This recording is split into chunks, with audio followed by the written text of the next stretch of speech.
Her toddler made one phone call. After the maid was fired, the billionaire fired everyone.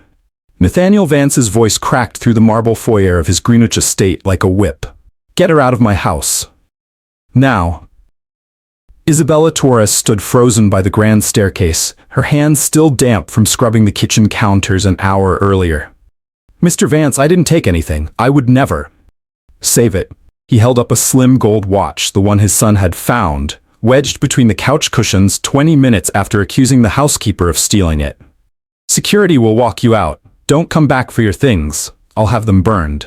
Behind her, the other staff members stood in stunned silence. Nobody moved. Nobody spoke. In this house, silence was survival. But 3 floors up, in a playroom filled with untouched toys, a 3-year-old girl sat alone in front of a small screen, watching her mother's face on a live video feed. A feed nobody in that house knew still existed.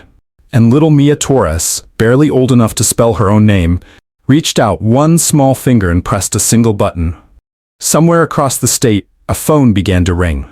By morning, Nathaniel Vance would fire every single person who worked for him, his lawyer, his assistant, his head of security, his own son's nanny, in a desperate, spiraling attempt to undo what one toddler had just set into motion. But it was already too late. Thank you for tuning in tonight. Where are you watching from?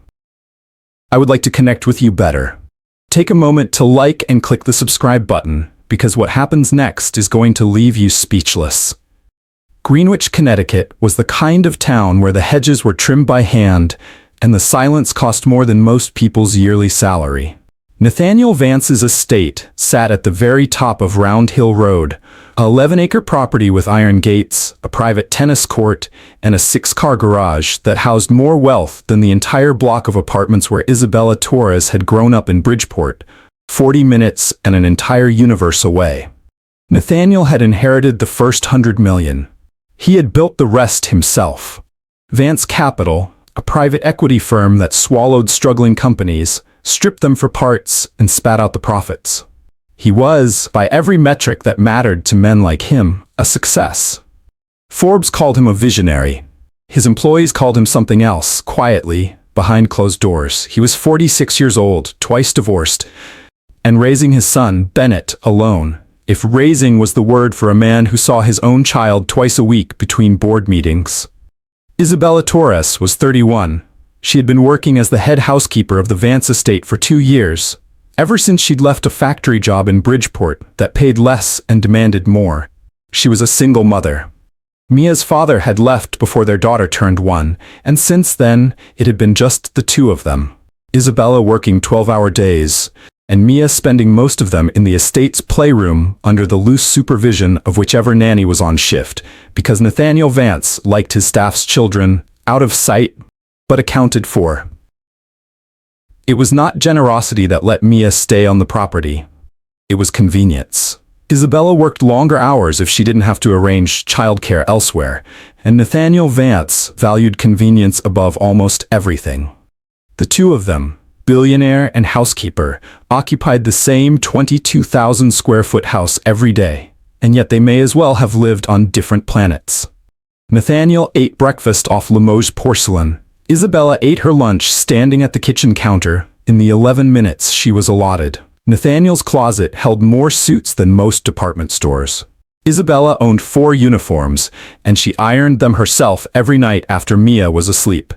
And yet, of the 2 of them, only one still knew how to look another human being in the eye and mean it.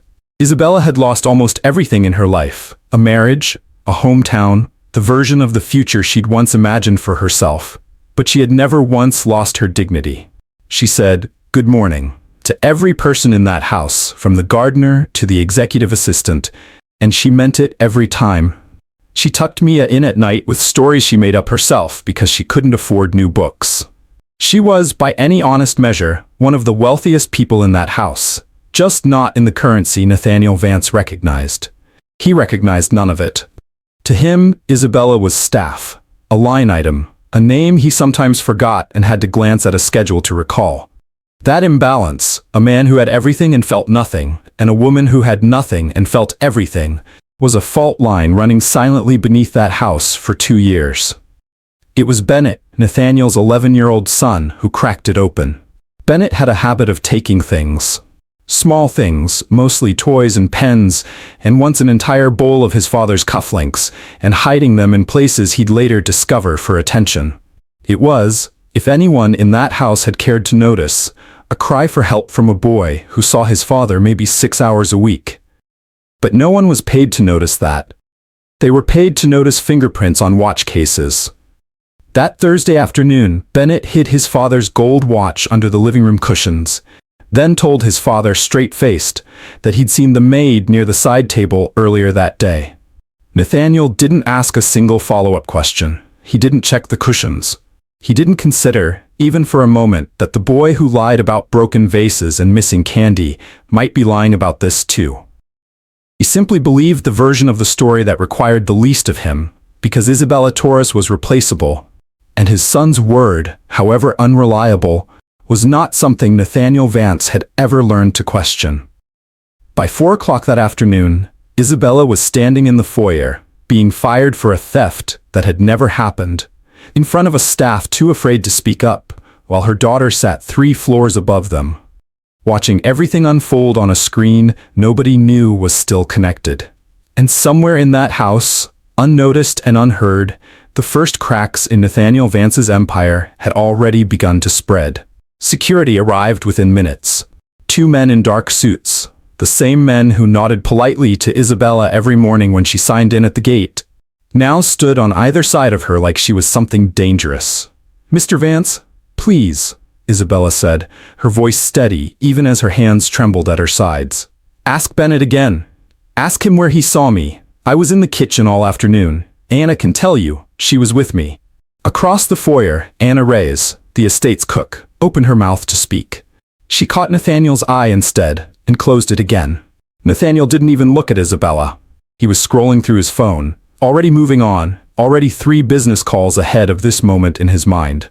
"I don't have time for this. HR will mail your final check, minus the cost of the watch, obviously, until it turns up." "You're taking it out of my pay for something I didn't do?"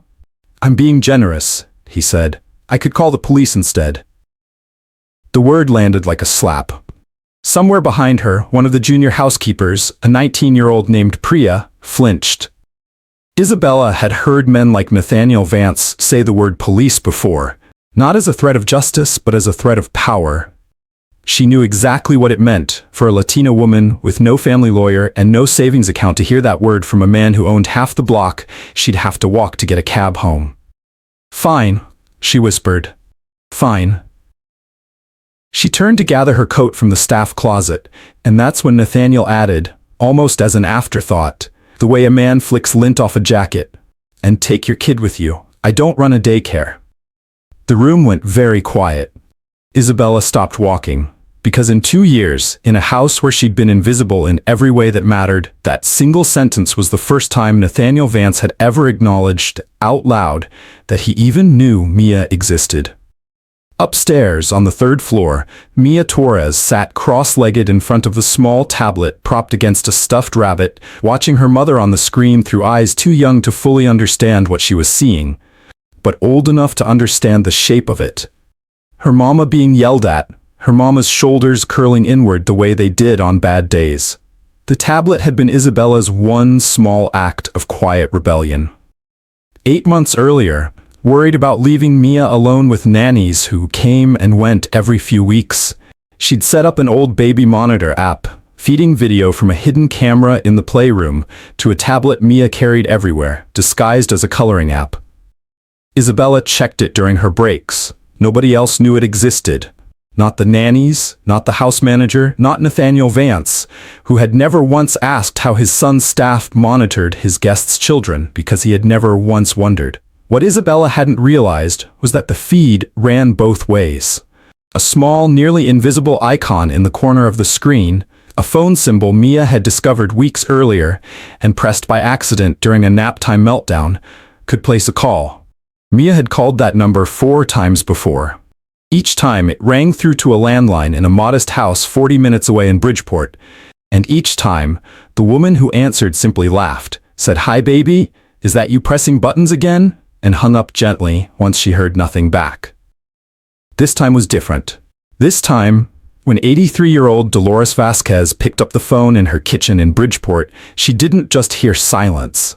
She heard shouting. Dolores had cleaned houses in Greenwich for 31 years before her knees gave out.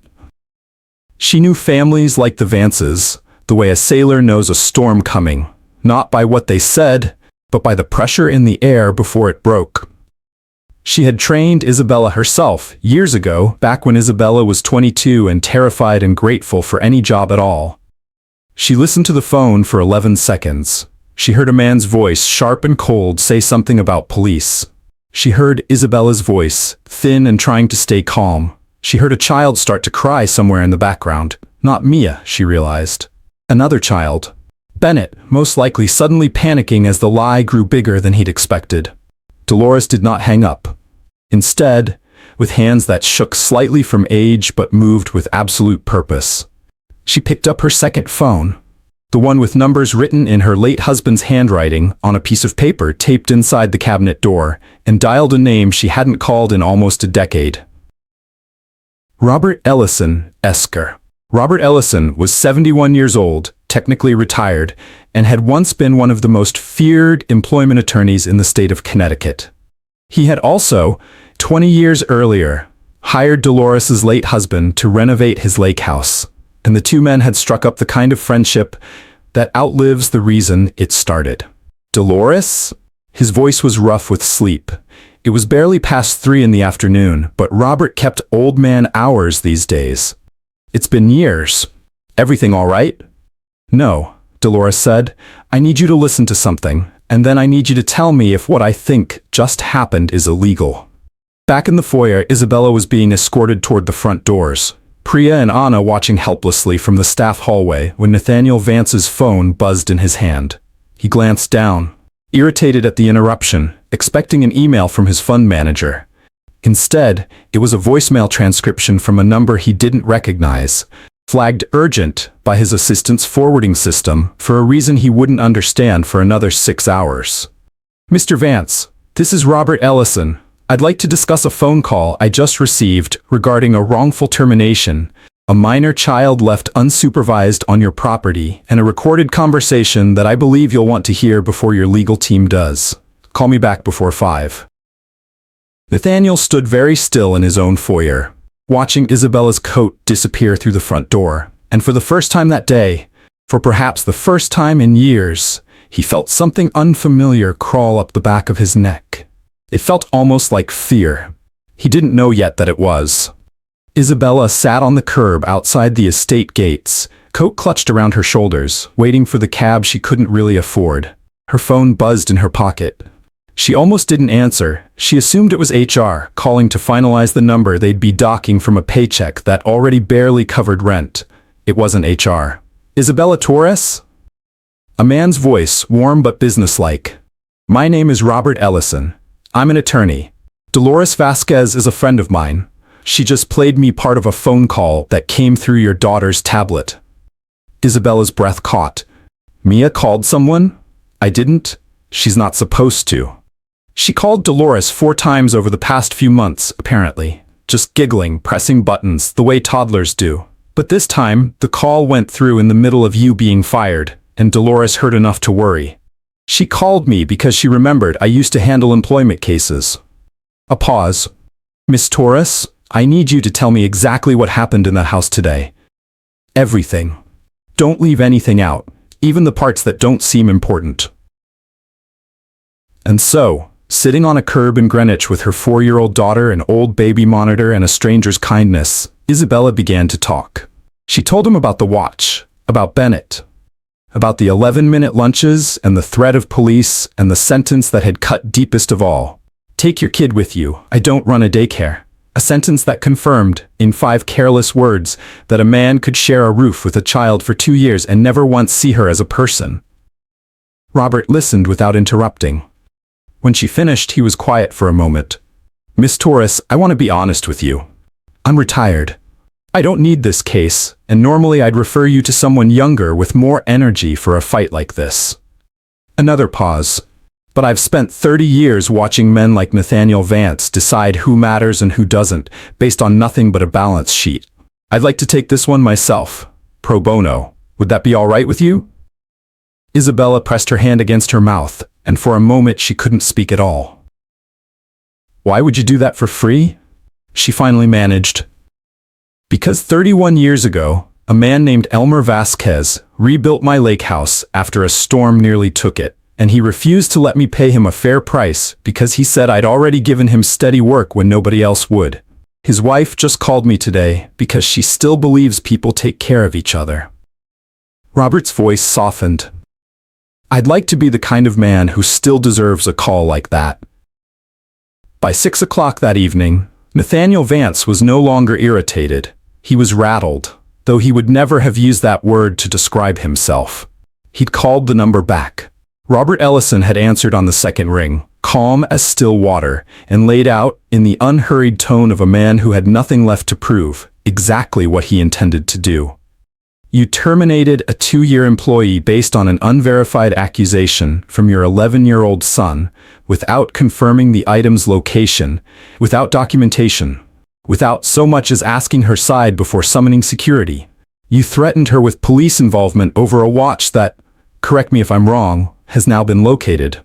Nathaniel's jaw tightened. Bennett had come to him 20 minutes earlier, white-faced, and confessed everything. The cushions, the lie, the panic when he realized how far it had gone. The watch was a misunderstanding, Nathaniel said carefully. My son made a mistake.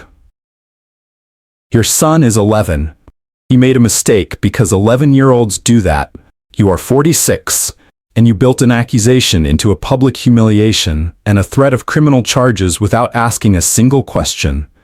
That's not a mistake, Mr. Vance. That's a pattern, and I intend to find out how many other employees have been on the receiving end of it. Nathaniel felt something he almost never felt in negotiations, the floor tilting away from him. What do you want? He said. Not a question, a demand dressed as one. For now, I want you to think very carefully about the fact that a 4-year-old girl was left alone in a playroom while her mother was fired and threatened, in a house with, I'm told, no fewer than 3 nannies on payroll, none of whom seem to have been supervising her at the time. I want you to consider what a judge might think of that arrangement. And I want you to know that I have a recorded voicemail transcript, a witness in Dolores Vasquez, and an attorney's retainer letter already drafted.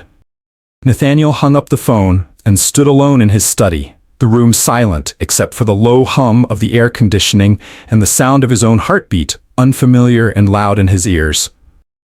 He thought of firing his head of security for letting Isabela be walked out like a criminal without a proper review. He thought of firing his assistant for not flagging the situation sooner.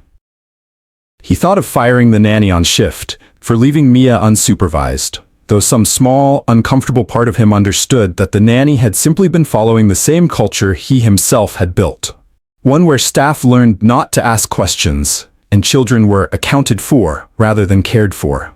He began making calls, furious, scattered calls, to his lawyer, to HR, to the house manager, trying to undo, contain, and reassign blame all at once, the way men like him always did when the walls started closing in, not by admitting fault, but by making enough noise that fault became someone else's problem. But even as he barked instructions into the phone, one image kept surfacing in his mind, uninvited and impossible to shake. Mia Torres, 3 floors up, alone in that playroom, watching her mother be destroyed on a screen small enough to fit in a child's hands. A 4-year-old had seen more clearly, in that moment, than he had in 2 years of walking past her in his own hallway. And somewhere outside his gates, a woman with nothing was about to be handed something Nathaniel Vance had never once had to fight for in his life. The truth, spoken loudly, by someone who refused to let it be ignored. The story broke publicly 9 days later, and it did not break the way Nathaniel Vance expected. He had spent the days after Robert Ellison's call trying to control the situation the only way he knew how, with money. His legal team drafted a settlement offer within 48 hours, a generous severance, a signed non-disclosure agreement, and a request that Isabela quietly disappear from his life the way she'd quietly existed in it for 2 years. Robert Ellison rejected it without even reading it to Isabela. Mr. Vance's team seems to believe this is about money, he told her over coffee in Bridgeport, in the small kitchen where Dolores had once trained her. It was never about money for you. It's about being called a liar and a thief in front of people you worked beside for 2 years and having your daughter's safety treated as an inconvenience. No settlement erases that. But a hearing might fix it. Isabela had never filed a formal complaint against anyone in her life. She had been raised, like many people in her position, to believe that fighting men like Nathaniel Vance was a fight you lost twice. Once when you lost the job, and again when you lost the energy trying to get justice for it. But Robert Ellison filed the complaint anyway, with the Connecticut Department of Labor, and, separately, a civil suit for wrongful termination and defamation. And Dolores Vasquez, it turned out, had kept more than just Isabela's number taped inside her cabinet door. She had kept the numbers of 11 other women. Word moves quickly among people who clean the houses of the wealthy. Not because they gossip, though they do, but because they watch. They notice which families raise their children and which ones outsource the raising entirely. They notice which employers say please and which ones snap their fingers. And over 3 decades of working in Greenwich, Dolores Vasquez had quietly kept in touch with almost every housekeeper, nanny, and cook who'd ever passed through the Vance estate. Women who had left under strange circumstances, been accused of things that never quite made sense, or simply vanished from payroll with no explanation given. When Robert Ellison began building Isabela's case, Dolores made 12 phone calls. 8 of those women called him back. 3 of them told stories that sounded remarkably like Isabela's: a missing item, an unverified accusation, a sudden termination, a threat of police involvement that evaporated the moment they left the property. Because there had never been a police report filed in the first place. It had never been about justice. It had been about fear, deployed like a tool, because Nathaniel Vance had learned somewhere along the way that frightened people don't fight back. Until one did. The hearing took place on a gray Tuesday morning in a modest courtroom in Stamford. Nothing like the marble and gold of the Vance estate. Nathaniel arrived in a suit that cost more than most of the room's monthly rent, flanked by 2 lawyers who spoke for him more than he spoke for himself, on his own legal team's advice. Isabela arrived with Robert Ellison on one side and Dolores Vasquez on the other, wearing a navy dress she'd ironed the night before, with the same careful hands she used to iron her uniforms. Mia stayed home with a neighbor, coloring in a notebook, unaware that a hearing happening 40 minutes away had started in its own way because of her. Robert didn't raise his voice once during the proceedings. He didn't need to. He laid out the timeline with the calm precision of a man who had done this 100 times before he'd ever retired. The watch found within 20 minutes of Isabela's termination, the absence of any investigation, the recorded voicemail, the pattern established by 3 additional witnesses, each recounting almost identical circumstances spanning 6 years. And then, quietly, he raised the detail that would end up in every article written about the case in the days that followed. The detail that turned a labor dispute into a story the entire country would eventually read. Miss Torres's 4-year-old daughter, Robert said, was left alone on a 22,000 square foot property, with 3 nannies on payroll, none of whom were present, during the exact window in which her mother was being fired and threatened with criminal charges. The only reason anyone outside that house learned what happened that afternoon is because a toddler, playing with a tablet, accidentally called a family friend 40 minutes away, and that family friend had the good sense to listen instead of hanging up. The judge, a woman named Patricia Alvarez, who had presided over labor disputes for 19 years, did not smile often during hearings. She came close to it then. Nathaniel Vance did not get to walk away the way he'd walked into that courtroom. The ruling came 3 weeks later. Wrongful termination, defamation, and negligent supervision resulting in the endangerment of a minor. Isabela was awarded back pay, damages, and more significantly, in the eyes of the 3 other women whose stories had been folded into the case, a public finding of fact that Nathaniel Vance had engaged in a pattern of retaliatory terminations against household staff over a period of years. The financial cost to him was, by his own standards, almost nothing. Vance Capital's quarterly earnings could have absorbed the settlement without anyone at the firm noticing a dent. The public cost was another matter entirely. Within a week of the ruling becoming public record, a financial journalist picked up the story. Not because of the money, but because of the toddler and the tablet, the detail too human and too strange to ignore. The headline that ran across a dozen outlets by the following Monday read almost exactly like the story itself had been titled from the start. A billionaire, a fired maid, and a phone call made by a child too young to know she'd changed everything. Two of Vance Capital's largest institutional investors quietly began reviewing their positions. A major client, a family foundation that had spent years building a reputation around ethical investment, terminated its relationship with the firm within the month, citing concerns about leadership culture. Nathaniel's board, who had tolerated his temper for years because his returns justified it, suddenly found themselves fielding questions from reporters they couldn't spin their way out of. By the time the fallout settled, Nathaniel Vance hadn't lost his fortune. Men like him rarely do. But he had lost the one thing he'd spent 20 years building alongside it, the belief inside his own industry that he was untouchable. He resigned as CEO of Vance Capital 8 months later, in a statement his PR team wrote for him, citing a desire to focus on family. Bennett, for what it was worth, started seeing a family therapist that same month, the first appointment his father had ever personally scheduled for him. Isabela Torres did not go back to cleaning houses in Greenwich. With the settlement and with a recommendation letter Robert Ellison insisted on writing personally, she enrolled in a certification program for medical billing.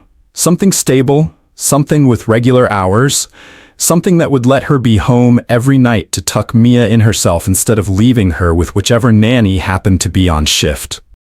It wasn't a fortune. It wasn't a mansion on a hill.